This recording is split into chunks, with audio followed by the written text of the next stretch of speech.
Hello, welcome back, and thank you for tuning in here. Let's continue the discussion from the last video about sin. How about we do that? About sin and error. And as you're following along here in the text of A Course in Miracles, we're on chapter 19, section 2, Sin versus Error. That's the title of this section. And we're going to wrap this up today. We began it last time with the idea that there is no sin. You're not a sinner. And if you have never heard that before, you're not a sinner. There is no sin. In fact, it's impossible. Now, perhaps you've always known this, and perhaps not, but it may very well be that you were raised in an upbringing in a spiritual or religious tradition that heavily clings to the idea of sin and that heavily encourages all of us as a cultural and religious and spiritual badge of honor to consider ourselves a sinner, a miserable sinner worthy of punishment and death, at the hands, of course, of a jealous, vindictive being in the sky who's often depicted as a dude with a big mustache and beard, and is often also depicted with a lightning bolt or a thunderbolt thrown down from Olympus on high to chastise those of us who go astray. Hmm,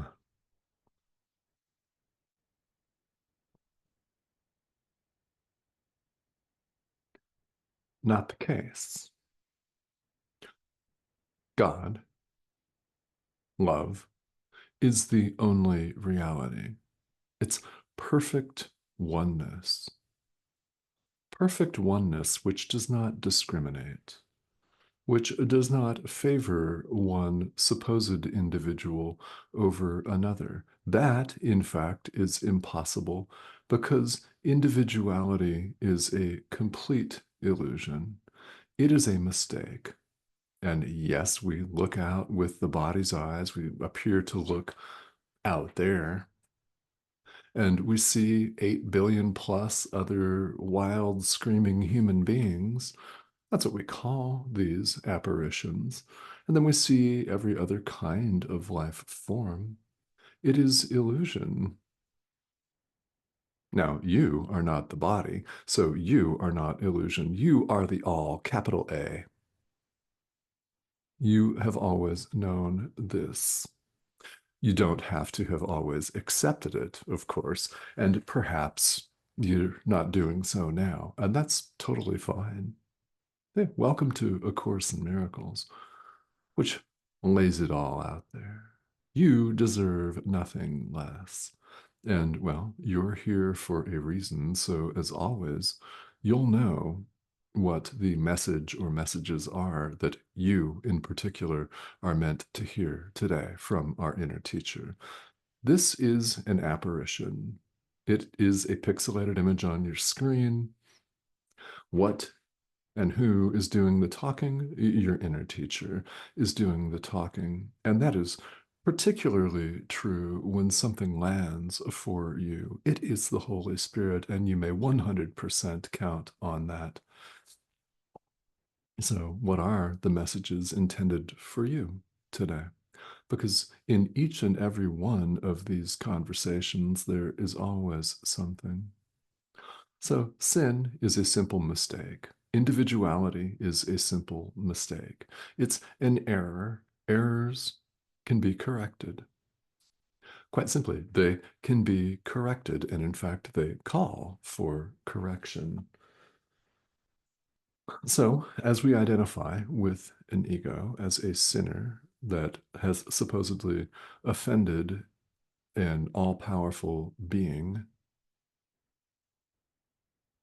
which we haven't, First of all, there's no separation of any kind. So, how can there be a separation between a powerful and all powerful being and little sinners running around? Mm, nope. No separation of any kind means no separation of any kind. But to the ego, to this mistake, and the ego itself is most definitely a mistake, to the ego, sin is not a mistake, it's not an error, it's truth. It's who and what we all are. And this clinging to the idea makes the world that we appear to inhabit seem real. It makes the world seem solid. It makes the ground seem solid. It makes the gravitational pull of the earth seem like an inescapable truth. Yeah, it makes mountains look solid. It gives the world its supposed again, reality. The idea of sin, the idea of separation makes this all seem so real to us. And we take it to be real. Now, as kids growing up, by a very early age, we're indoctrinated. I mean, we really are. And whether somebody had that sinister ulterior motive or not doesn't make any difference. I mean, it's what it is. We're all conditioned, if you prefer, to see things a certain way, to see this as us, as me, myself, and I, concrete individual human being, and to see that there are 8 billion other individual human beings, all of us separate, of course, naturally, right? Because that's what it looks like with these things, with these reflective mirrors. We're seeing images upside down and backwards. Think about that. We truly are. We're not seeing things as they are. We see separation, multiplicity, individuality, and it is a simple mistake. Mistakes can be corrected. And as it turns out, that's what the spiritual path, in fact, is all about, no matter the tradition or traditions that you practice or not, or the tradition or traditions that you're interested in. Now, this is just one of them, but it gets right to the point. And again, you deserve nothing less. So, this sense of separation from God, that we're separate beings from God who's on Olympus or somewhere in the sky or a garden under which rivers flow, watching us and passing judgment left and right, condemning whomever he will, and loving on others and flip flopping. Well, he does not do that. And you know that's true. I mean, after all, you're here interested in this course.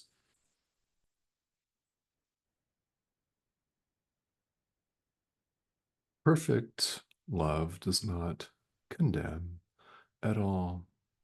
Yet, here in the world, we do a lot, which is why we still appear to be here and why everything seems and looks so concrete, fixed, lasting, solid, and real.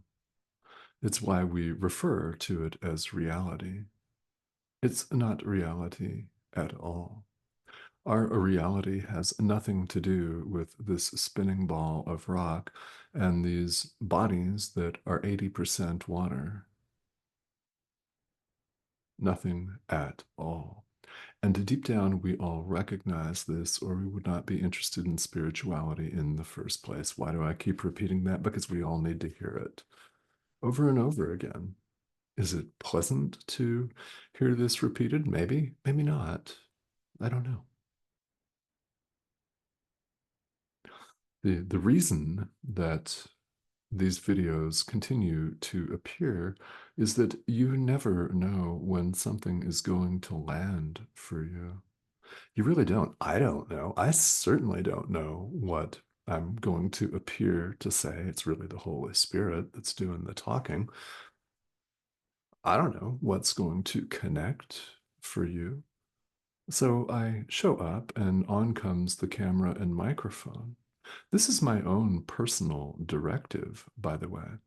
Yours may look very different because there are people out there that you can reach the best. I will not be able to reach them the way that you will. And it does not mean that you have to broadcast to a worldwide audience on the internet. That's my own directive. Yours can be totally different.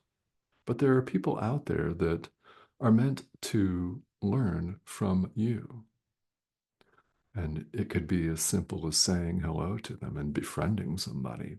I don't know. I don't know. So the message continues to be broadcast and repeated because as adult learners, we all need repetition. So, to the ego, the idea that sin is not truth, but a simple mistake that can be corrected is completely indefensible and it will attack you. You'll attack yourself, in other words, and it will appear that other people will attack you for being far out and woo woo and unrealistic, too esoteric in la la land. Yeah, dreamer. Sure. Sound familiar? And this criticism can be levied by anybody. It's often levied by our own family members that think we're kind of weird. And that's putting it nicely. They say worse things than that, don't they? Right? Yeah, love them. Not everybody is going to accept this message in this lifetime, and that's okay. You're here, and that's what really matters. To the ego, it's heresy. It's absolute heresy to think that there is no sin. It doesn't want you to think that at all.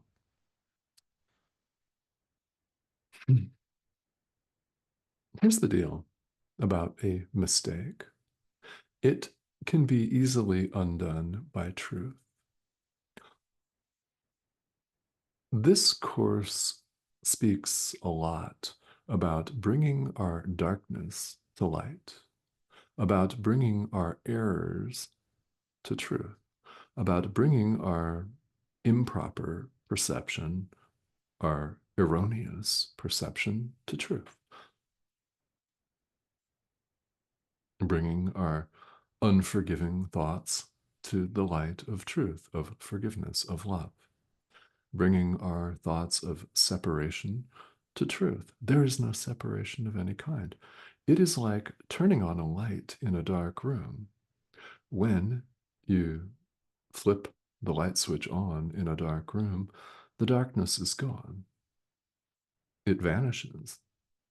And you don't have to do anything other than flip the switch. And even if you're groping in the dark for the light switch that you know is there and it might take you a while to find it, you'll still find it because you're meant to find it. And then the darkness is gone. It's as though it never existed at all. It is completely gone. It vanishes. You may find that to be a very useful analogy.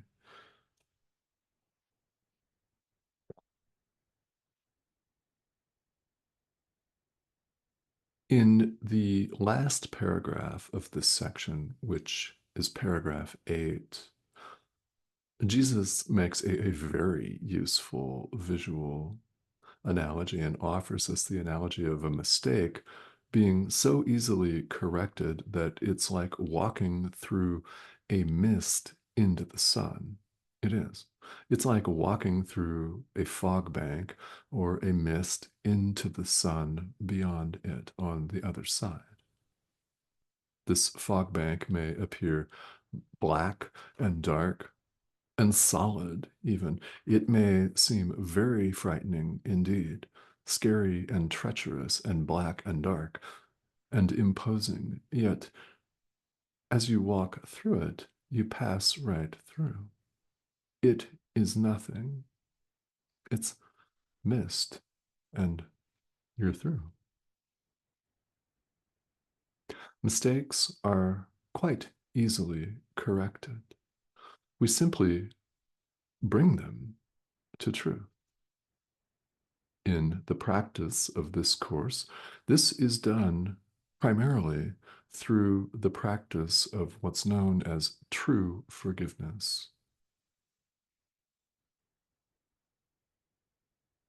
This is not forgiveness as the world often sees it, where a separation, a sense of separation is kept firmly intact by somebody who deigns and stoops to forgive somebody who's apparently transgressed them. Well, there is no separate other. So, what we're doing when we look out and we forgive something or someone, we're forgiving somebody for what they did not do. They didn't do anything to us because there's never been any separation of any kind. And the more we realize and recognize this and practice this type of true forgiveness, the better, the quicker awakening will come. And along the way, the lighter you will feel, the more forgiving you'll discover you are, the happier you'll discover you are, the more patient, the calmer and more relaxed, the more chill. You'll notice all of these things along the way. And my hope is that that propels you forward, in a manner of speaking, to keep going, to continue to forgive and extend love to the Son of God. The sense of separation is a simple mistake. The ego is a mistake. Sin is also a mistake. It is not concrete reality. God has no ego to be offended. He's not offended by anything that we here in the world do. Now, you may not have been taught that growing up. I certainly was not. If you're not aware, I was raised in not one, but two rather fundamentalist Christian churches. So by that I mean our building is the only building. You're no doubt, no matter where you live in the world, familiar with that sort of mentality, which prevails in many different forms, doesn't it? So we have a choice. You have a choice right now. You could side with the Holy Spirit or with the ego. You could choose separation or you could choose perfect oneness. And if you side with the ego, as unflattering as this may be, you're saying that you'd rather be a miserable sinner than be mistaken. The ego says it's better to be sinful than to be wrong. Ooh, I know. It's better to be sinful than to be mistaken about who, what, and where you are. And we can look all around us and see all of the time plenty of people doing just this, saying, yeah, I'd rather keep it small than be mistaken and bring my mistake, the one mistake, the perceived separation, to truth. Yeah, we'd rather be right than happy. In other words, that's another famous question from the Course where Jesus says, would you rather be right or happy? And sin isn't right anyway, it's a mistake. So, would you rather be sinful or simply mistaken?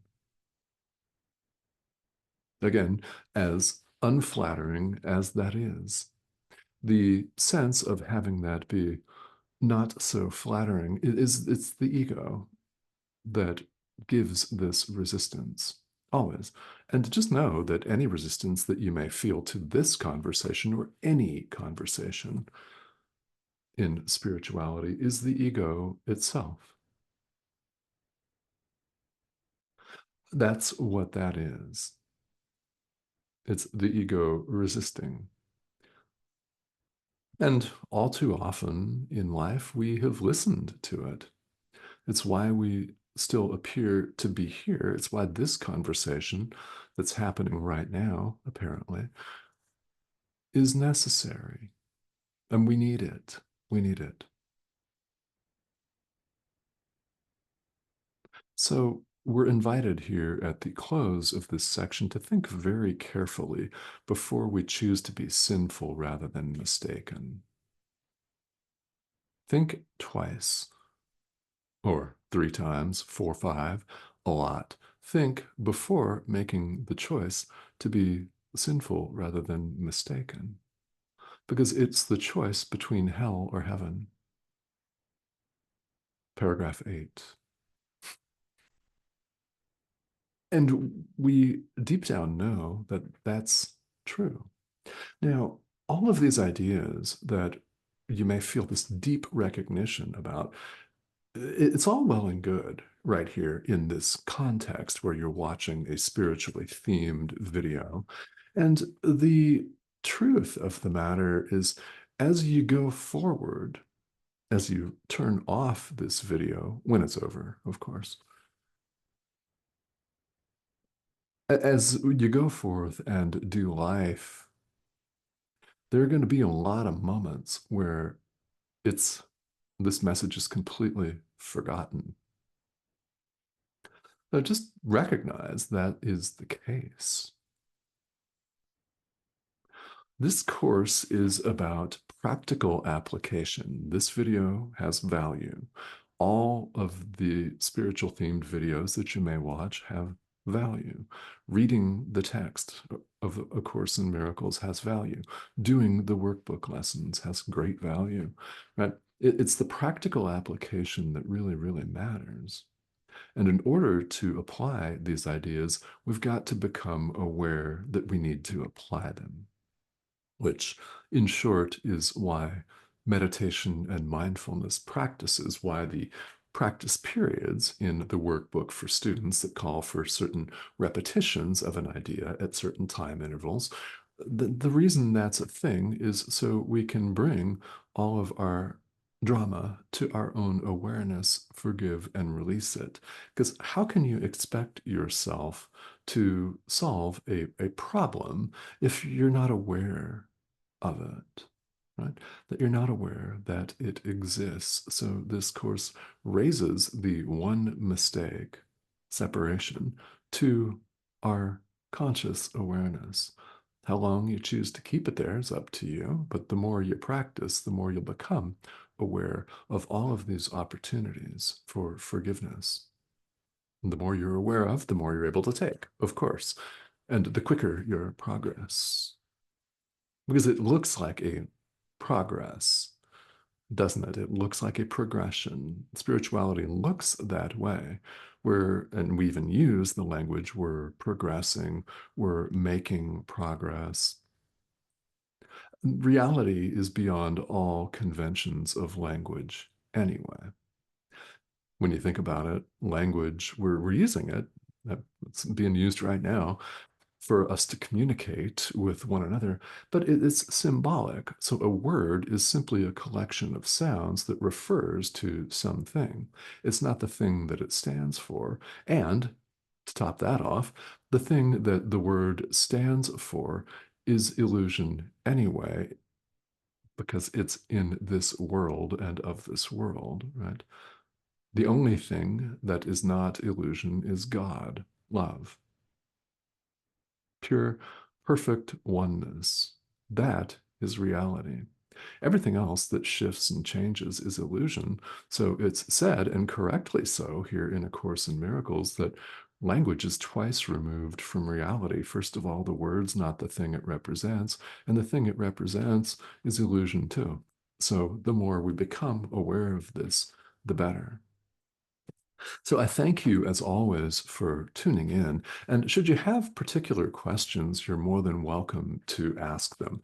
This comment thread here on YouTube is an excellent place to do just that. So please ask questions if you've got them, and comments are also more than welcome. Even if you just want to pop in and say hello, I'd love to hear from you. So please go ahead and do that. And if you have not subscribed, please do that as well. This is the prompt here in the corner of your screen. Just click that arrow. And there have been a number of you who have recently joined. So welcome to all of you. Again, this is the prompt here. If you haven't, please do. And I will see you on the next video. These videos appear several times each week because, well, there's always something for us to talk about. All right. Thank you for joining me. I'll talk to you soon.